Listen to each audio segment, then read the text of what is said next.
प्रतापगढ़ का राजमहल एक चुप्पी से भरा हुआ था, जैसे हर दीवार किसी रहस्य को अपने भीतर छिपाए बैठी हो। रात गहरी थी, परंतु नींद कहीं नहीं थी। राजा विक्रमसेन अपने कक्ष की बालकनी से अंधेरे को ताक रहे थे। आंखें खुली थी, लेकिन चेहरा पसीने से भीगा था। फिर वही सपना हर बार और तेज। राज्य जल रहा है और मैं बस देख रहा हूं। कोई परछाई मेरे सिंहासन तक पहुंच चुकी है। दरवाजे पर आहट होती है। चाणक्य नंद धीरे धीरे भीतर आता है। महाराज, फिर वही सपना आया क्या? अब सपना नहीं रहा चाणक्य, ये कोई चेतावनी है। मेरी आत्मा तक कांप उठती है जब मैं देखता हूं प्रतापगढ़ धू धू कर जल रहा है और किसी के हाथों में मेरी राजमुद्रा है। क्या आप मानते हैं ये केवल मन का डर है? नहीं, ये डर नहीं, संकेत है। राज्य के भीतर कुछ बदल रहा है। रानी के व्यवहार में एक ठंडापन आ गया है। कुछ पुराने सेवक अचानक छोड़कर चले गए हैं और कोई कारण नहीं बताया। तो फिर हमें केवल इंतजार नहीं करना चाहिए राजा। अगर आपकी आशंका सही है तो समय ही हमारा सबसे बड़ा शत्रु बन जाएगा। राजकुमार उद्यान में साहस है, पर दुनिया की आंखें और दिल दोनों चालाक होते हैं। सिर्फ तलवार से कोई राजा नहीं बनता, उसे समय की चाल भी समझनी पड़ती है। तो क्या आप उसे परखना चाहते हैं? हां, पर परख भी ऐसी जो उसे भीतर से झकझोर दे। मैं नहीं चाहता कि सिंहासन उसे वरदान की तरह मिले, उसे वो जीत कर पाए जैसा मैंने पाया था। फिर 7 परीक्षाएं तय है महाराज। हर परीक्षा उसके लिए विवेक, ज्ञान और आत्मबल की कसौटी होगी। अगर वो सफल होता है तभी वो राजा कहलाएगा। चाणक्य, मुझे ये हर हाल में योजना गुप्त रखनी है। सिर्फ तुम और मैं और कोई नहीं। उसी समय महल के दक्षिणी भाग में हलचल होती है। एक सैनिक दौड़ता हुआ आता है, चेहरे पर डर और पसीना। महाराज, शिवराम महल से गायब है। पता चला है किसी ने युद्ध बंदी बना लिया है। शिवराम? वो तो वर्षों से महल की रक्षा में था। किसने उसे युद्ध बंदी बनाने की दुस्साहस की? हम कुछ नहीं कह सकते महाराज, पर जहां शिवराम रहता था वहां से जल चुकी मोमबत्ती और एक अधजली किताब का टुकड़ा मिला है। किताब का टुकड़ा? क्या लिखा था उसमें? वंश का विनाश, यही 2 शब्द पढ़े जा सके, बाकी राख हो चुका था। यह संयोग नहीं हो सकता। कोई है जो हमारे अतीत से छेड़छाड़ कर रहा है। शिवराम की महल से अपहरण केवल एक शुरुआत है। महल की सबसे शांत जगह रानी चंद्रलेखा का कक्ष आज एक अजीब सी गूंज से भरा था। वहाँ दीपक की लौ एक कोने से कांप रही थी। रानी अकेली बैठी थी, हाथ में एक पुरानी किताब और आंखों में सन्नाटा।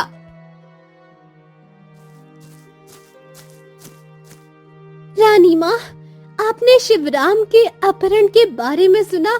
महल में सब डरे हुए हैं और आप? जो डरते हैं वो मरते हैं कुसुम, और जो मरते हैं वो कुछ छोड़ जाते हैं। जैसे ये किताब इतिहास नहीं, भविष्य है। लेकिन ये किताब जल चुकी थी ना?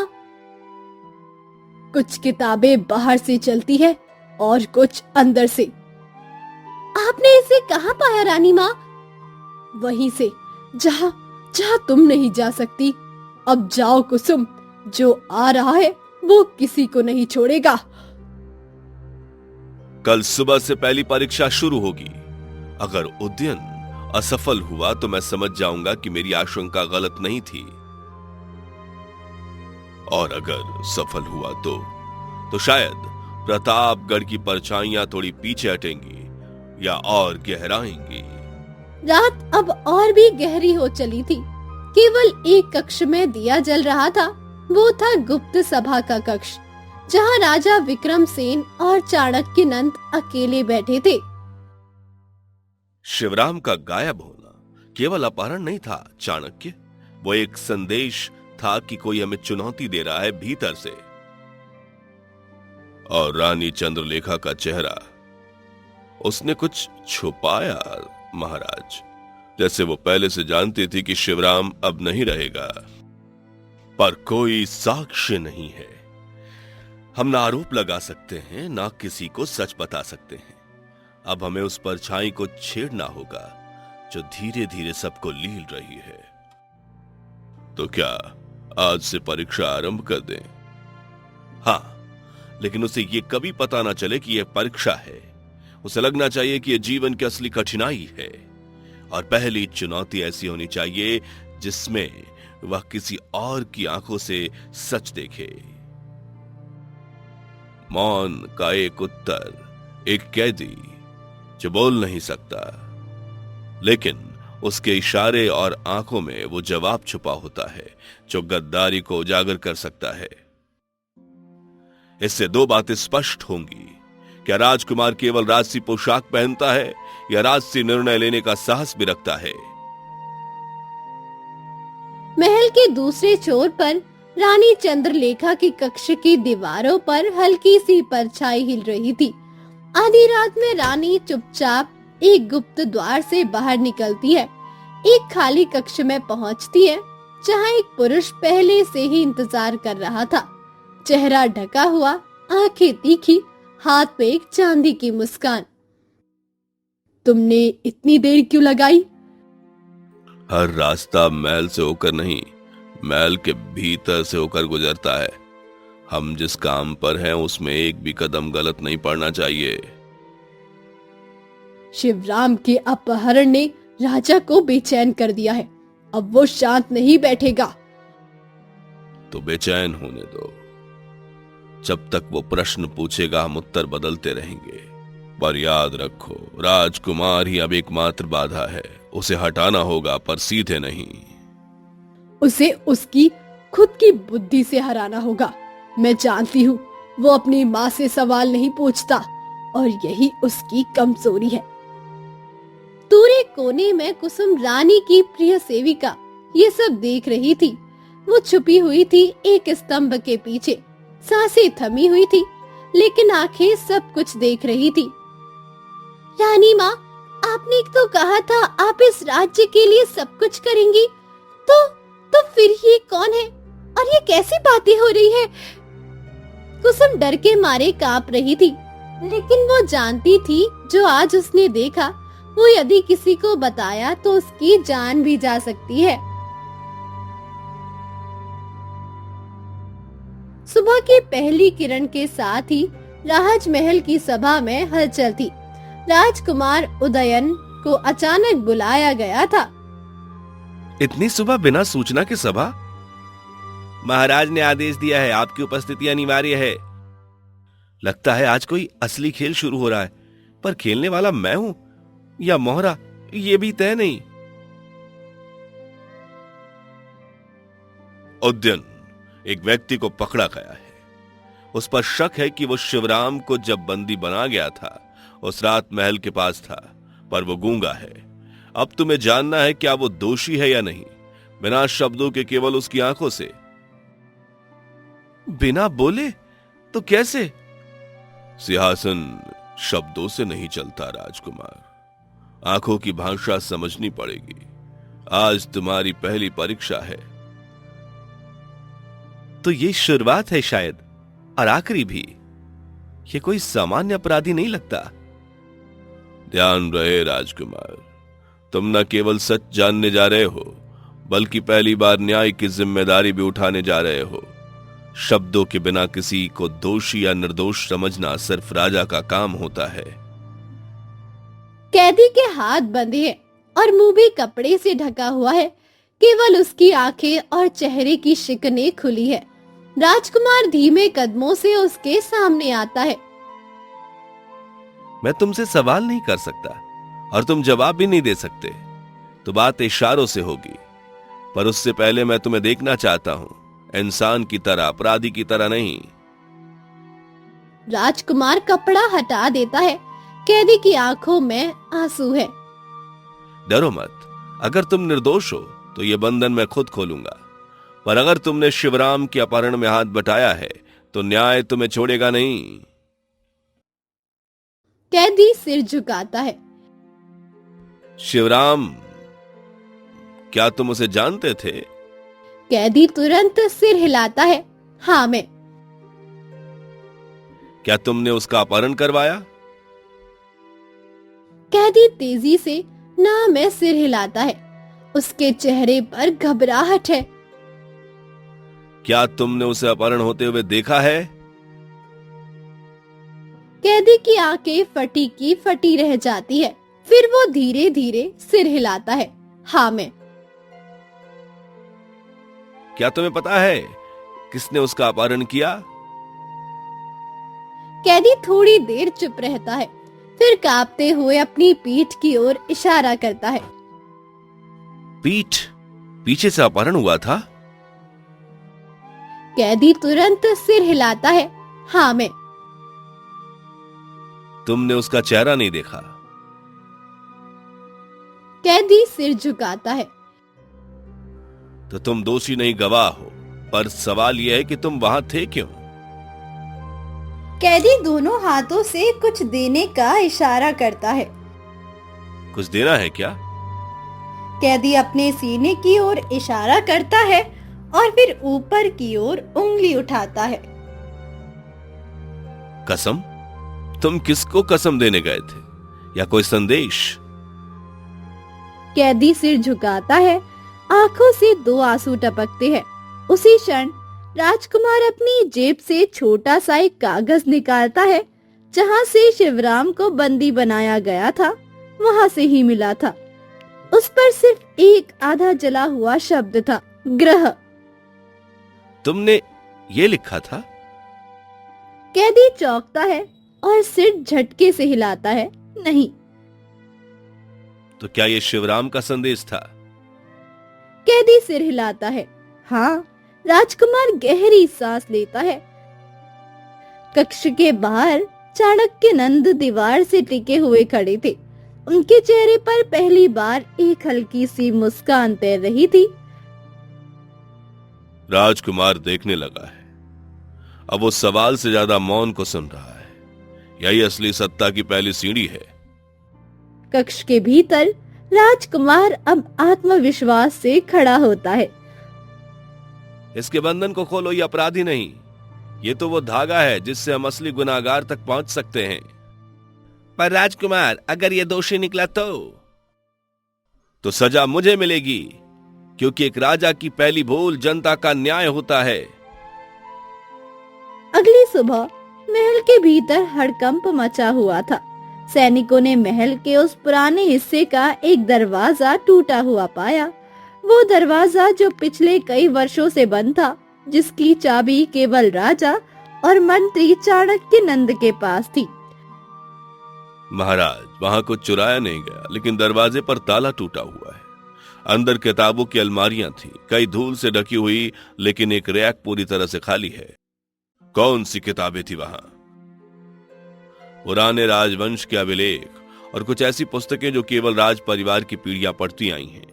एक पुस्तक का नाम वंश गाथा तंत्र बताया गया था, वो अब नहीं मिल रही है। ठीक उसी दिन महल के मुख्य द्वार से एक दुबला पतला व्यक्ति प्रवेश करता है। हल्का झुका बदन, हाथ में चूड़ीदार छड़ी, आंखें गहरी, लेकिन नजरों में एक चमक। ये था वीरभान, राजा का गुप्तचर, वर्षों से गुमनाम। महाराज, इस ताले की चाबी सिर्फ 2 लोगों के पास हो और फिर भी वो टूटे तो समझ जाइए चोर बाहर से नहीं भीतर से आया है।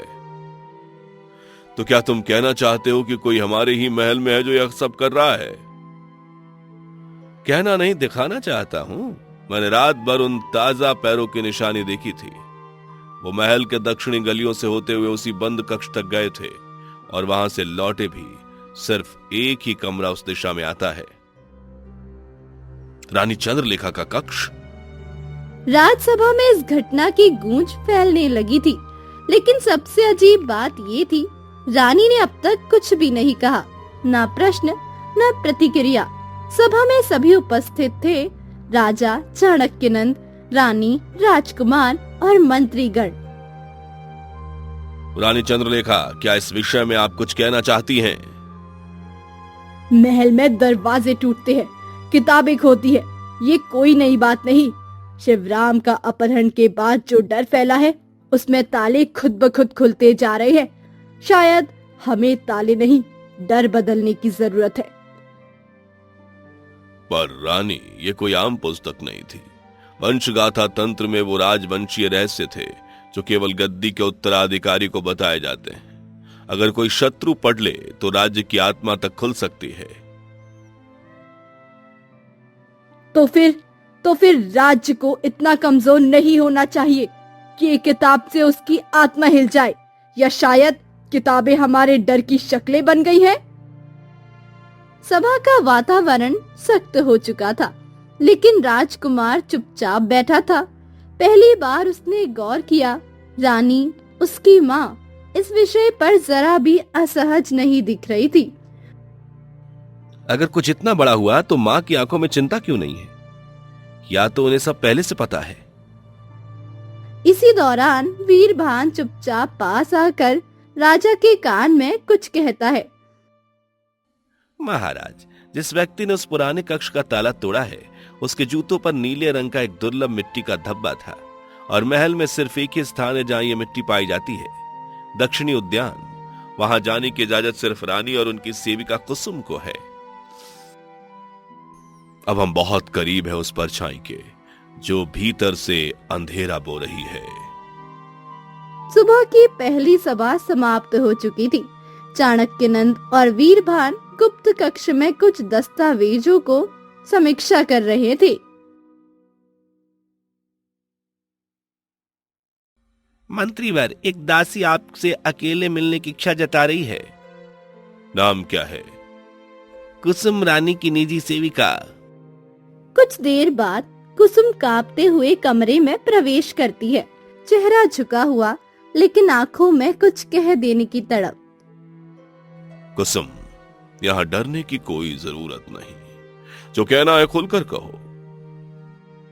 महाराज, मैं कुछ कहने जा रही हूँ जो शायद मेरी जान ले सकता है, पर अगर ना कहा तो शायद राज्य की जान चली जाए। हम तेरी रक्षा की शपथ लेते हैं। अब बोल, क्या देखा है तूने? 3 रात पहले महल के पीछे वाले गलियारे में मैं रानी माँ के कक्ष से बाहर निकलने ही वाली थी कि मैंने देखा उन्होंने अपना घूंघट ओढ़ और गुप्त द्वार से बाहर निकल गई।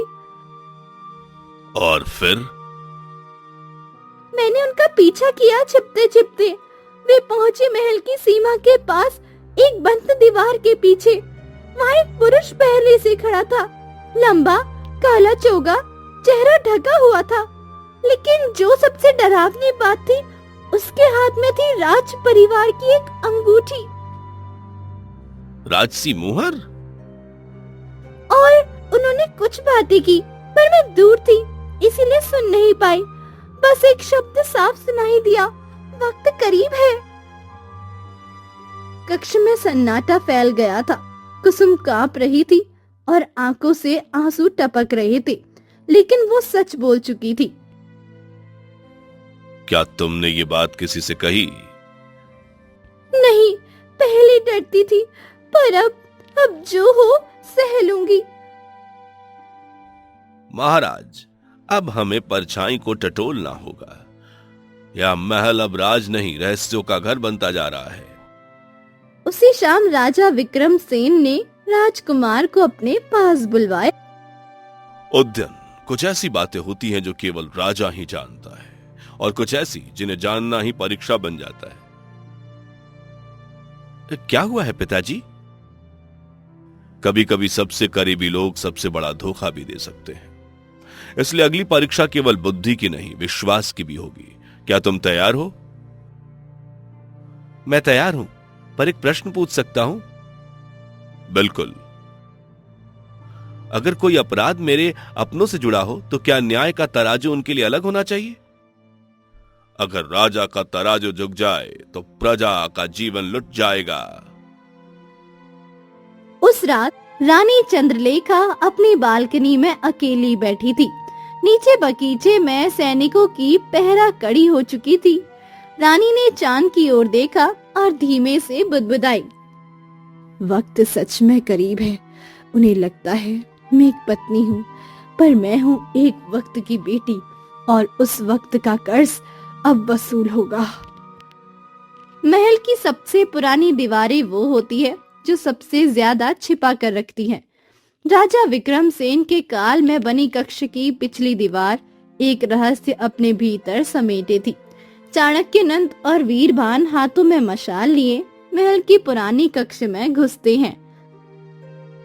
ये वही जगह है जहां से किताबें चोरी हुई थी, मगर यहाँ किसी और चीज की तलाश में मैं आया हूं। और यह आवाज खोखली है। महल की हर दीवार पत्थर की है, मगर ये लकड़ी जैसी लगती है। वीरभान जोर लगाकर दीवार को धकेलता है। दीवार सरकती है और सामने खुलता है एक गुप्त रास्ता। दीवार के पीछे अंधेरा है। सीढ़ियां नीचे किसी अज्ञात गहराई में उतरती है। दोनों मशाल लेकर अंदर उतरते हैं। कहाँ जा रही है ये सुरंग? इतनी गहराई तक महल के भीतर किसी ने कदम नहीं रखा। कभी कभी जवाब वही होते हैं जहां कोई देखने की हिम्मत ना करे। सुरंग का अंतिम मोड़ आता है। वहाँ एक पत्थर की मेज पर एक मोटी धूल से सनी किताब रखी है, वंश का अभिशाप। ये तो वही किताब है जो चोरी हुई थी। नहीं, ये दूसरी है। वो वंशगाथा तंत्र थी, ये वंश का अभिशाप। ये किताब किसी शाप की कहानी कहती है। चाणक्य नंद किताब के पन्ने पलटता है। अंदर एक पृष्ठ पर लिखा है, यदि असली उत्तराधिकारी गद्दी से हटाया गया तो प्रतापगढ़ का अस्तित्व बिखर जाएगा, रक्त बहेगा और राज्य स्वयं अपने स्वजनों से छल जाएगा। क्या ये कोई भविष्यवाणी है या फिर कोई चेतावनी?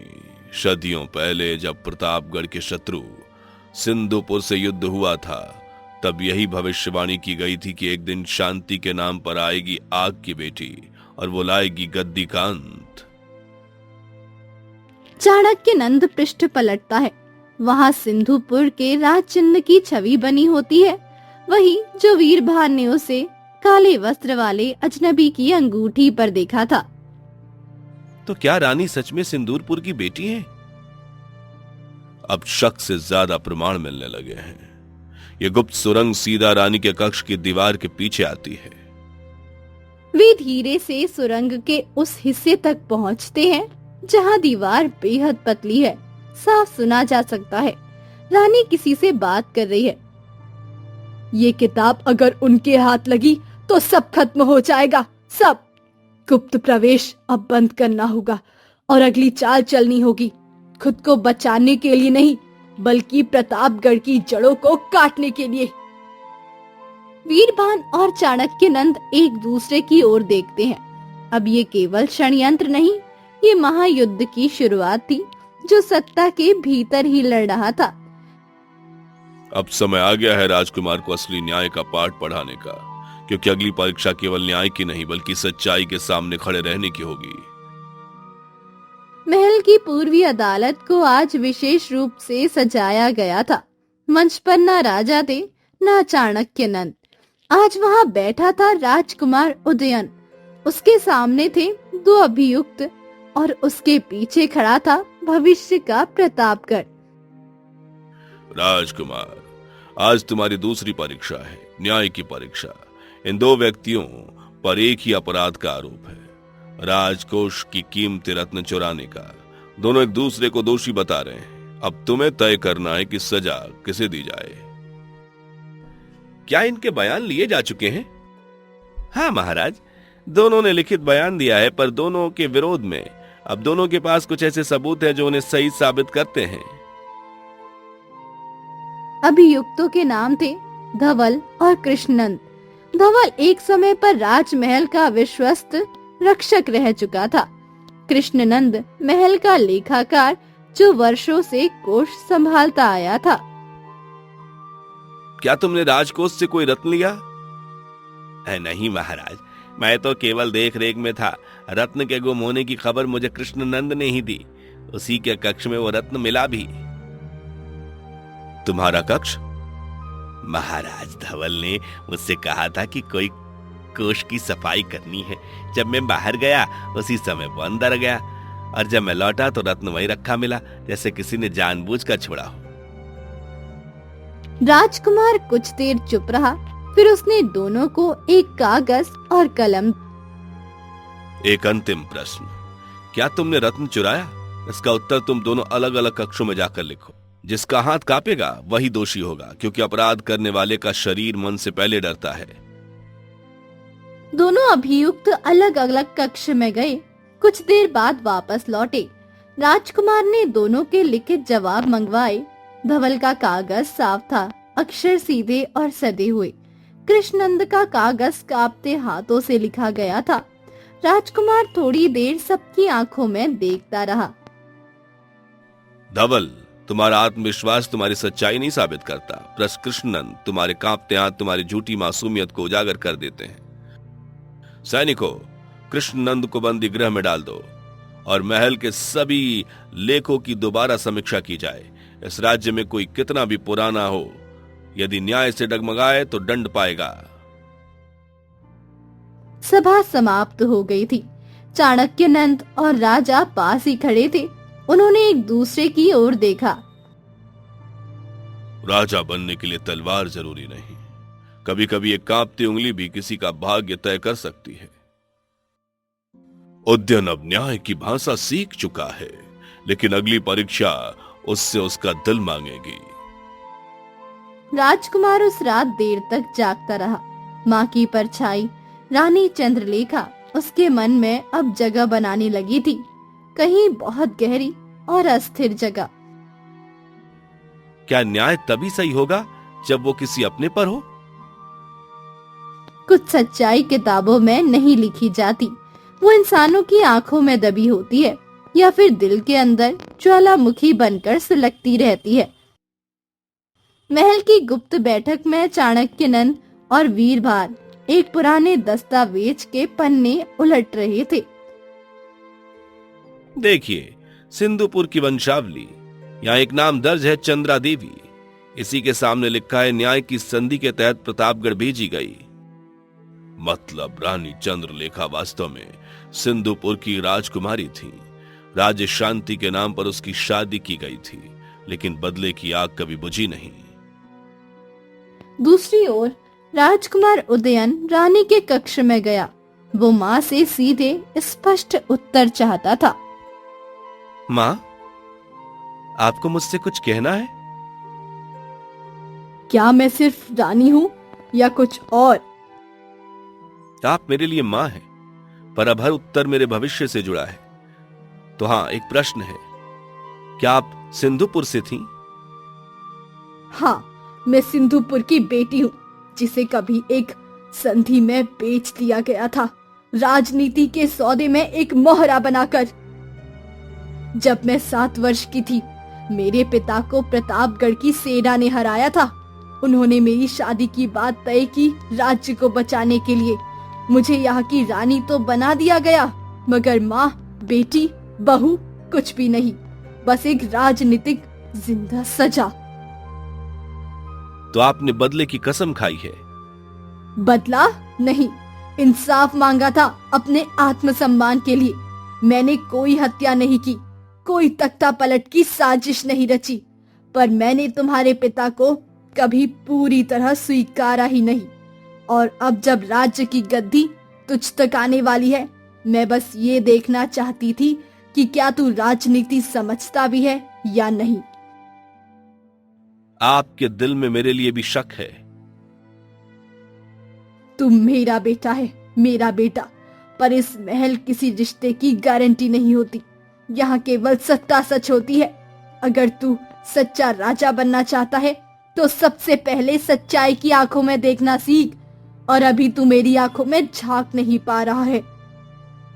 राजकुमार बिना कुछ बोले लौट जाता है। पहली बार उसकी चाल में संदेह है, मन में दर्द और दिल में बवंडर।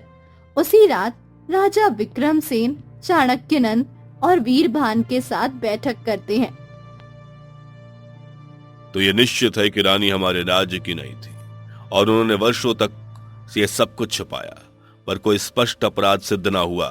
ऐसे में हम क्या करें? राजा होने के नाते न्याय करना आपका कर्तव्य है, पर पिता होते के नाते उद्यन का विश्वास बचाना आपका धर्म है। अब जो निर्णय होगा वो अगली पीढ़ी को गढ़ेगा। महल के गलियारों में गहरी खामोशी है। रानी अपने कक्ष में अकेली बैठी है, हाथ में वही अंगूठी जिसे वर्षों पहले सिंधुपुर से लाकर छिपाया गया था। प्रतिशोध की आग में मैं क्या क्या जलाती गई। शायद अब अपने बेटे की नजरों में भी बुझ जाऊं, पर जो जले वो कभी बुझता नहीं, वो राग में पलटता है।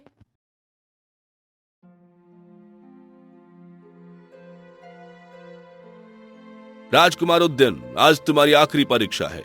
तुम्हारी मां पर आरोप है कि उन्होंने महल के गुप्त सुरंग से बाहरी शत्रुओं से संपर्क साधा और वर्षों तक अपने अतीत को छुपाकर राज्य के साथ छल किया। अब निर्णय तुम्हें करना है। राजकुमार कुछ देर तक चुप रहा, फिर उसने रानी की ओर देखा। रानी शांत खड़ी थी, आंखों में ना कोई डर न पश्चाताप। माँ, क्या आप कुछ कहना चाहेंगी? जो सुनना चाहते हो वो कह दूं, या जो सच है वो भी शायद तुम सह ना सको। सिर्फ सच कहिए। हाँ, मैं सिंधुपुर की बेटी हूँ। हाँ, मैंने वर्षों तक इस राज्य में रहकर अपने अपमान का घूंट पिया, पर एक बात तुम सबको समझनी चाहिए, मैंने कभी इस राज्य को नुकसान नहीं पहुंचाया। मैंने सिर्फ इंतजार किया कि एक दिन ये राज्य मेरा बेटा संभाले, ताकि मुझे इस महल से शांति से विदा मिल सके। राजकुमार ने धीरे धीरे दरबार की ओर देखा। हर चेहरा इंतजार में था, हर सांस थमी हुई थी। रानी चंद्रलेखा, राज्य से सच छिपाना, गुप्त सुरंग का प्रयोग, ये सब आपराधिक है, लेकिन कोई भी स्पष्ट प्रमाण यह सिद्ध नहीं करता कि आपने राज्य को सीधे हानि पहुंचाई है। मैंने दोषी मानता हूं अधूरी नीयत का। राज्य में रहने का अर्थ केवल शासन नहीं, सेवा है, और जो सेवा में संदेह पैदा करे उसे गद्दी के पास नहीं रखा जा सकता। तो तुम्हारा निर्णय क्या है? रानी को राज्य से निष्कासन दिया जाए, न कैद न मृत्युदंड, लेकिन अब वो कभी प्रतापगढ़ के किसी निर्णय भूमि या सत्ता का हिस्सा नहीं रहेंगी। उन्हें आज ही सिंधुपुर की सीमा तक विदा कर दिया जाए, सम्मान के साथ, क्योंकि उन्होंने कभी तलवार नहीं उठाई।